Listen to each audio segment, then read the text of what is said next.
విధ్వంసం నుంచి ఇప్పుడిప్పుడే బయటపడుతున్నాం. మళ్ళీ వైకుంఠపాళి వద్దు, పశ్చిమ గోదావరి జిల్లాలో మీ భూమి మీ హక్కు గ్రామ సభలో సీఎం చంద్రబాబు 22 భూముల సమస్యల పరిష్కారానికి చర్యలు తీసుకుంటామని వెళ్ళి ఒక వ్యక్తి చేసిన దుర్మార్గానికి రాష్ట్రాన్ని దారిలో పెట్టేందుకు 3 ఏళ్లు పడుతోంది. గత 5 ఏళ్ల విధ్వంసం నుంచి ఇప్పుడిప్పుడే బయటపడుతున్నాం.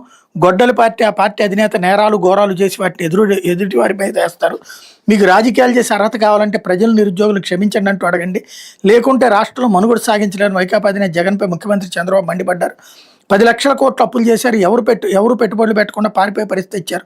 వారు 5 ఏళ్ల పాలనలో ఉద్యోగాలు లేవు. జేజేఎం కింద ఇంటింటికి మంచినీళ్ళు పథకానికి కేంద్రం 27 కోట్లు నిధులు ఇస్తే వాటిని వినియోగించలేదు అన్నటువంటిది చంద్రబాబు స్టేట్మెంట్. ఇకపోతే ఎకరా 60 కోట్లకు అమ్మేందుకు పన్నాగం. మాదాపూర్ వాసితో వైకాపా మాజీ ఎమ్మెల్యే బ్రహ్మనాయుడు చర్చలు. అడ్వాన్స్ తీసుకోవడానికి సిద్ధమైన తరుణంలో బయటపడ్డ కుట్ర. బొల్లా కస్టడీ కోరుతూ పోలీసులు పిటిషన్.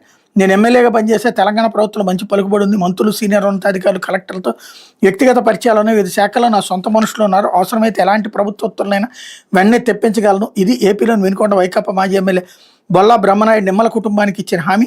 హైదరాబాద్ శివారు గండిపేటలో 1000 కోట్ల విలువైన భూమిని కొట్టేసేందుకు కుట్ర పన్నిన కేసులో సంచలన విషయాలు వెలుగులోకి వస్తున్నాయి.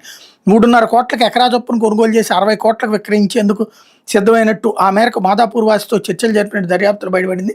గండిపేటలోని ప్రభుత్వ భూమి గుర్తించడం నుంచి దాన్ని దక్కించుకోవడానికి తన నివాసంలో పలుమార్లు చర్చలు, నకిలీ జీవోల సృష్టి అంతా బొల్లా దర్శకత్వంలో నడిచినట్టు వెల్లడైంది.